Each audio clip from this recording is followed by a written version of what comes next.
Curt, great to see you. Appreciate you joining today. As a way of getting started, could you tell us a little bit more about your story and how you got to where you are today? Hey, thanks, Dustin. My story, my gosh, I've been in sales for most of my career. And in that sales journey, if you will, it was literally knocking on doors, selling all sorts of hardware, software. I used to be a computer programmer graduating out of college. And then they kicked me out of the club there because I was a little too outgoing and a little too much of an extrovert for computer programmers. And they allowed me to teach the software that I was designing in the automotive capacity. And that from that point in time, I was kind of the front of the room kind of a guy. Picked up a lot of sales training along the way. And for the last 21 years, I've been the VP of sales development for a large Houston-based industrial distributor called DXP. And they have allowed me to play in a sandbox that no one else has the opportunity to play in. I get a chance to develop courses, to teach, to facilitate, to create, and go on sales calls. I love sitting in the passenger ride and meet customers. For the first half of my career at DXP, I was the VP of sales for the Houston region. And for the second half, VP of sales development. And now I'm traveling internationally, teaching and training on all things sales, sales management, coaching, lots of things.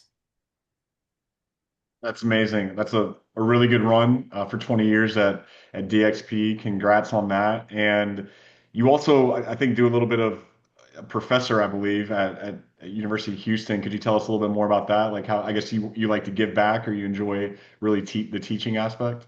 You bet. I had a chance to meet Dr. Eli Jones about 20 years ago, and he was kicking off a sales program at the University of Houston. He called it the Program for Excellence in Selling. One of a few 20 years ago. Now there's over 40 schools in the United States that offer a structured curriculum on sales. And from meeting Dr. Jones, he asked me to if I could teach. And I've been teaching at the graduate level and the undergraduate level ever since. I'm now teaching at one of the satellite campuses. This is our first attempt to teach a sales class in one of our satellite campuses. I've got 18 great students, and we're going over the entire gamut of sales. And it's been fun. Part of the class is that the students have to get grouped into teams of three, and they have to they have to pick a program, a product, if you will, and then do three role plays, one on the discovery call, one on responding to objections, and then for their final, it's a complete 12-minute presentation. That's incredible. I went to the University of Georgia, and for about 10 or 12 years, I really helped out a lot with their sales program. That they were one of the colleges that did have that. And I think it's so important because people just lump sales into this bucket and just go get a sales job after school, but actually teaching it during college is such a huge advantage. So props to you on doing that. Thank you. On on that note, what do you think's changed the last, let's say, 5 or 10 years? Probably a lot, but what do you think's changed in sales recently that is different from what it was? Because when you're teaching someone in this new generation, it's probably a little bit different conversation than when myself or you were getting taught about sales. So what's changed recently that stands out to you with sales? Great question, Dustin. What's changed is that the buyers are much more savvy to the selling and buying process. They are further down the road when it comes to qualifying, selecting, doing the research on their products. By the time it comes for them to interchange communication with a sales pro, they're already through a lot of the phases. So what that means to us in the selling game, we have to get really good at what we do. We have to get really deep in what we know, and we have to absolutely understand our customer. So we're going back to the ICP, the ideal customer profile. We have got to know the exact kind of customer that would resonate with the types of challenges we solve with our product. Gone are the days of just scatter direct mail or, spray it and pray it and all of this. There's too many blocks out there, too much gatekeeping, automated gatekeeping technology out there. So when we do get the opportunity to connect with a person, we've got to be very good at what we do very quickly. No doubt. And you're right. You only get one shot. It's so hard to get in front of that customer. You only get one opportunity. So you want to make sure you're triaging and focusing on the right situation. And so true about the buyer. They have everything at their fingertips, especially with AI and everything now. I mean, literally they can get 95% of the answers before they even speak to a person, which puts us at a disadvantage as salespeople. It makes it harder. You got to be even sharper and take your profession seriously. So when you're looking to hire people, whether that be a DXP or perhaps some of the students that you have and what are the traits with them, but what are some of those top traits that really separate the best salespeople you've been around from the ones that are just okay achievers? Is there any traits that really stand out to you or that you look for when you're recruiting people? You bet. It's a great question. At DXP, we use an assessment system. So we do a behavioral style assessment to determine some things that we're looking for. We have benchmarked the job of an outside sales professional. And so we're looking for specific traits. For me, running around the world for the last 3 decades, I would say some of the traits for a great outside salesperson is they have to be a self-starter. They've got to be self-motivated as it relates to what they need to do. They have to be resilient to make sure that they can bounce back more times than they can fall down. There's much more subtle rejection that's taking place right now because gone are the days of randomly knocking on doors. That's just we're too technology burdened right now for that. And they've got to have this hunger for what I call continuous education or continuous learning. They've got to be able to say, I don't know enough about my craft of selling. I don't know enough about my product or my service. Heck, I don't even know enough about the industry my customer works in. So my job is to get really deep in those areas. And so whether it's self-starting, being resilient, continuous learning, these are all part of it. And maybe the next one would be goal orientation. I talk to a lot of sales managers who prefer hiring athletes. And I ask, why do you hire athletes? And he says, because they're inherently competitive. They're inherently goal oriented. I don't have to teach them something that they already know. And I still believe that there are some goals that we have to set as sales managers to our salespeople: quota goals, conversation goals, conversion goals, things that we need to do in order to create a little bit of competitiveness out there when we're trying to compete with ourselves and with the other sales pros on the team. I think you made some really good points there. The first off is having an ICP, I guess, or a profile for what does that sales rep look like for your organization? Sounds like you guys have done a ton of work with that yourself personally, and then at DXP. That's crucial because a lot of times what happens is, let's say you were interviewing me and you liked me for whatever reason, but maybe I didn't really have a lot of the traits that you actually need. But because you like me, you're just going to push me forward and maybe hire me. I think that happens a lot in sales because people are likable, which isn't a bad thing, but you need to make sure you have those traits dialed in. So I love that. And then maybe you could expound on this. So what you were talking about a little bit with like the athlete mentality, that mindset. It's an intrinsic motivation. It's like they're already motivated, they have a drive, they're coachable, they take feedback. That's sometimes hard to find just in an interview, but could you expand a little bit more on that of just that intrinsic motivation? Sure. When I look at some of the assessments that we use, and we contract out with a company called the Brooks Group at DXP, and the Brooks Group are basically the authority on all things sales assessments. Mm. I look for these areas of this intrinsic, it's internal, it's your motor. Um, it's your motor. I learned that term from another sales pro, a sales manager. His name is Chris Vidrine, and he looks for a motor. And that motor is that thing that compels that person internally, that gets them through rejection, that gets them through, I don't know enough, so I need to learn it, that gets them through, I'm having a bad moment. Let me just, get through that bad moment quickly and get back onto the good moment. All of this intrinsic nature just kind of comes from this core of resiliency. And so if you and I are looking at each other, and you may be looking at coming aboard as a sales pro, and you've got a good history, you've got a great resume, you've done some selling in the past, and yet from the assessment there may be some red flags regarding your ability to self-start or your resiliency or your goal orientation. If those things aren't high on that list, it's not so much a red flag, but it's certainly a yellow flag. It's something that I would give to my sales manager to say, Dustin seems like a nice guy. Is he teachable? Is he trainable? Can he overcome some of these areas? Because otherwise, you're going to look good, sound good, feel good. You'll do great for the first 90 days. And then, it's not there anymore. Now we're kind of stuck with you. And just, it's kind of a rough thing. We want to make sure that that person that we hire has that coachable characteristic, that they'll be willing to kind of self-aware that they're lacking in certain areas, that intrinsic nature where they can say, I'm going to get better at this. And hey, you don't have to manage me to make sure I get better. I'll get better because I said I'll get better.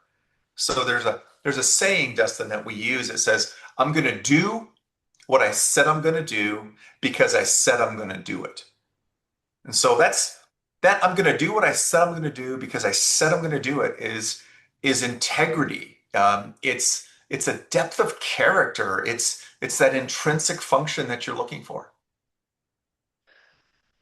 Should end the interview on that quote. I love that quote. It's a mic drop right there, but it's so true. And it sounds like the assessment partnering with the Brooks Group and similar organization that helps you identify that outside of just the face-to-face or virtual interviews. And that's fantastic. I worked at Stryker at one point and it was really hard to get in, and they did the Gallup process and it was intense, and it it was painful at the time, but I understand now looking back of how that worked for them and was very effective. So I'm a big fan of that. Now, as a sales leader, because you have so much experience and you're doing it day to day and you have all these other perspectives, it's hard. I mean, that's just one part of it. Trying to hire the right people, that can be a full-time job in itself, because you're right. If you don't pick the right person, you're probably stuck there for 12 to 18 months, and it's very takes a lot of time and a lot of cost to get out of that. But what other things make the sales leader's job hard? I feel like it's a really challenging role these days to be a VP of sales or a CRO. You have all these demands, you have revenue goals, you have to report to the board. Uh, what's the hardest part you think of sales leader's Hmm. job today? Wow, the hardest part of the sales leader's job, Dustin, today, there's so many people that you have to report to. You have to report to the senior management team. You have to report to the customers. You have to be the pointy edge of the spear, if you will, as it relates to making sure every one of your sales guys are producing. And I think the commodity that's very, very difficult to keep is time. Our sales managers, when I was managing my sales pros, I wanted to spend time with them so I could get to know them. Now, some of these guys, especially here in Houston, Texas, we've got this Texas size ego. Some of these sales guys don't want to spend any time with you. And the reason is that they're so good, they don't need you, kind of thing. Some of them you don't want to spend a lot of time with because you just know in your gut they're not going to make it. And so you got to be that sales manager who says, how do I spend the right amount of time and continue to move the goals and the mission and the values of my company forward? We always have financial goals, we have revenue goals, we have profit goals, we have the number of customers that we can attract goals. We have to reduce the number of customers that have attrition goals. And so there we are in sales management. We're kind of caught in the middle between carrying a bag as a sales pro and then reporting to senior management. And there's just a lot on there. So I would say for me, it's that time investment. That's a great one. It's it's really hard to focus on the right things when we have all those distractions and all those people pulling the strings. But at the end of the day, you got to hit the numbers, and they're going to probably point at the sales manager and then ultimately the rep. So that's great. I really focusing on where you can be more effective and efficient with your team. And on that note, one thing that could potentially help with that time is AI. I know everyone's excited to hear AI because we don't hear enough about it day to day, but there's no doubt it's changing the world, it's changing sales, but it can be confusing, it's overwhelming. There's so many things out there, it changes daily. It's a little exhausting. But what's been your perspective so far? Have you seen AI changing what you do personally, or teams that you work with in sales? Like what's been your initial perspective? Wow. I love that you set me up with the AI question, Dustin, because I'm a student of AI. As I'm out there doing my sales training and I ask for my students to get into groups. I work with corporations, I work with sales teams. They get into small groups and they start doing something in a workbook as it relates to crafting out the feature, benefit, and the open-ended question that I would ask in order to highlight the benefit of the feature I'm trying to position and sell. They do it manually, and then I just put the whole thing into a beautiful prompt and I show them how AI can do this for you. I'm a big student of the DISC behavioral style.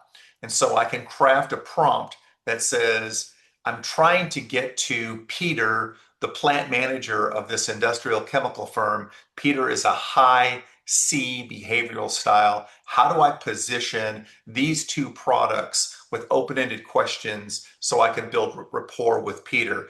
Generate 6 open-ended questions regarding, and it goes and it does all of this. You and I were on a quick note privately about a product I was releasing, and you asked me, "What's my ICP?" And so I had it right in front of me that AI helped me generate my ICP, and I just cut and pasted it into an email to you. And it was just too easy to do it because it was about 99% right. And there's color and content around that. That's the positive. Now, I just heard this on a podcast, and I'll steal it from the author, although I don't remember the author's name. With AI, you've got shipwrecks. When you create ships, you've got this phenomenal new transport medium. But by the creation of ships, you've created shipwrecks. So if I don't want to have shipwrecks, I would never have created ships. AI is the ship. AI is the method that allows us to things that used to take hours take minutes, things that used to take days take hours.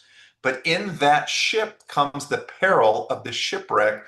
Well, AI could be misused. AI could be a tool that creates atrophy in the minds of the sales pro because they over rely on the AI monster and they're not doing the things that they need to do, which I call the sales gym. You're not going out there and working out your muscles at the sales gym. The art of asking open questions, the art of asking follow-up questions to the open question, the ability to be situationally aware and read the room of the people who you're trying to pitch to, that they're on their phones, they're checked out, or they're leaning in and they're very interested. AI is a tool that gets you in the door and might enhance your questioning technique, but don't let it become the monster that would take over the meeting, and then your mind becomes atrophied because you didn't get a chance to learn how to say, gosh, Dustin asked me this really great question. I'm not smart enough to follow that up. Let me go to my AI prompt and see what it says. Stop, stop. It's good for parts of the sales process, but not all the sales process. Yeah, you touched on a on a lot there, but I like what you said at the beginning because I know you do workshops, you do all these different things. It can take a lot of prep for that. I mean, you're talking 10, 20 hours, maybe even more. There's certain parts of that where AI can make it way easier on you as a facilitator or as a sales leader presenting, whether it be the presentation, the outline, the some of the questions. So I love that. That's where if it's more manual, if it's more admin related, just how fast it can be to give you time back is amazing. At the same time, if you're over relying on it or using it too much, it can be exhausting. It's overwhelming. And I've even found myself struggle to write an email, quite frankly, because I use AI so much to help craft stuff. So there's definitely got to be a balance there. There's no way we're going to stop that ship. That ship's already sailing and it's going fast. But it's how do you use it smartly? Because I do think in the future, the best sales leaders and sales reps, industry agnostic, they're going to figure out how to use AI to their advantage. That it automates the stuff that isn't a good use of their time. That way, they have way more time in front of the client or more time doing things that move the needle with the deal or preparing the right way. And that gives you energy back, and it also helps your performance. But it's a little chaotic right now. There's so much going on. It can be confusing. On that note, I do also think with organizations, we're talking individually, but organizations, it creates even more layers of complexity because for decades, it's always hard to implement something new. You're going up against the old status quo. Salespeople in general tend to be the most stubborn. You talked about it earlier. We could say a little bit of know-it-alls. They think they have everything figured out. They've been doing it for a long time. So I think when you bring it into a company, it creates even more challenges with the change management, behavior change side. Do you have any high-level recommendations from what you've seen, like any tips for leaders out there? If you are going to bring in something new, whether it's AI or just a technology, what are some things you need to look at before you do that, just to make sure it starts off strong? Great question. I think as you articulated that, Dustin, the first thing that came up is guardrails. I'm thinking bowling, and you got the little kids that want to bowl, and then the guy at the bowling alley puts those guardrails up so that they can never get a gutter ball. I think AI without gutters or AI without gutter rails allows people to do things that could take corporate information and put it out there in the open through ChatGPT or Claude or Copilot. And that might not be the best place for that public information to be residing. So I would say to the organization, step back for a minute and think hard about how you want to roll this out as it relates to policies and procedures, rules, guidelines, bumpers, if you will, guardrails.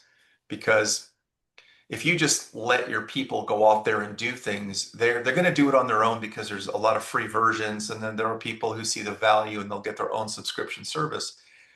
But there's got to be something out there that we can all agree on as a company, as a corporation, that would not jeopardize some of our proprietary information that could go out there in public. Well said. All right, a couple more questions for you, and then we'll get you going.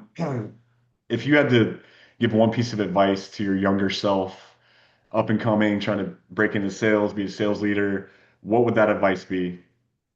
I think my advice to my younger self is get good at building relationships and get good at follow-up. The fortune is in the follow-up, and the relationship is what we need. And so, there's a great book called The Relationship Edge. Jerry Acuff wrote that book, and Jerry's like a pseudo mentor to me. He's phenomenal. He talks about in this relationship pyramid, it starts with I don't know you, and then it moves to I know you, and then I like you, and then I'm friendly with you, I trust you, and then I value a relationship with you. And the idea here is as we're thinking about prospecting, customer orientation, clients, patients, members, how do we get to that point of where I don't know you to I know you? And then how do we get to I know you to I like you to I'm friendly with you? That's got to be rapport building. And you have got to have a likability index. You've got to work on your stage presence, if you will, that people would want to like you. There's that cliche that some people brighten the room when they enter it, and some people brighten the room when they exit it. So you got to determine which one are you, and then the value that you want to add to that relationship is perceived by the other person. How do they perceive value looks like to you? So that's your relationship building. And then in sales, I can tell you that I've failed more times when it relates to I didn't follow up.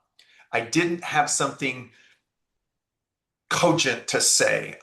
Hey, Dustin, I'm just calling to touch base is the worst thing you could say. Hey, man, you're next on my call list. I thought I'd say hi. Worst thing to say. Customers, prospects, anyone that we're encountering, they want some value. So I may call and intentionally say, hey, I was on your website and I saw 3 new things. I had an idea. I wanted to call and share one of those ideas with you. Wow. I might not say no to that cold call because that might be an idea that has some value. And if I then have that relationship, the next time you call, the next time you email, I'm going to want to listen to the call. I'm going to want to read the email because you are that person that I can value. So that's what I'd say to my younger self.